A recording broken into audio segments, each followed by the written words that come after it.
নমস্কাৰ বন্ধুসকল, মোৰ অন্যতা ভিতৰত আপোনালোক সকলোকে স্বাগতম জনাইছোঁ। হয় বন্ধুসকল, আপোনালোকে নিশ্চয় যতীন বৰাৰ ছোৱালী আস্থা বৰাক চিনি পায়।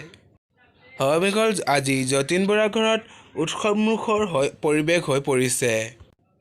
হয় বন্ধুসকল, আপোনালোকে নিশ্চয় জানিব বিচাৰে যতীন বৰাৰ ঘৰত কিয়নো উৎসৱমুখৰ হৈ পৰিছে।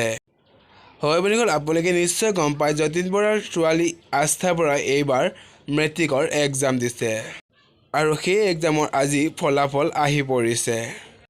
হয় বন্ধুসকল, যতীন বৰাৰ ছোৱালী আস্থা বৰাই ISCE তৰফৰ পৰা এক্সাম দিছিলে আৰু সেই এক্সামৰ ফলাফল আস্থা বৰাই আজি পাই গৈছে আৰু আস্থা বৰা বহুতেই ভাল হৈছে সেই এক্সামৰ ফলাফল।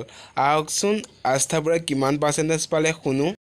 হয় বন্ধুসকল, আস্থা বৰাই ISCE বোৰ্ড এক্সামৰ 94 স্ক'ৰিং পাবলৈ সক্ষম হৈছে আৰু সেয়েহে আজি যতীন বৰাৰ ঘৰৰ পৰিৱেশ উলহ মালহেৰে ভৰি পৰিছে। হয় বন্ধুসকল, আপোনালোকৰ আস্থা বৰাৰ ৰিজাল্টটো পাই কেনে লাগিল তলত কমেণ্ট কৰিবলৈ একদমেই নাপাহৰিব আৰু মোৰ তৰফৰ পৰা আস্থা বৰালৈ বহুত বেছি শুভেচ্ছা থাকিল।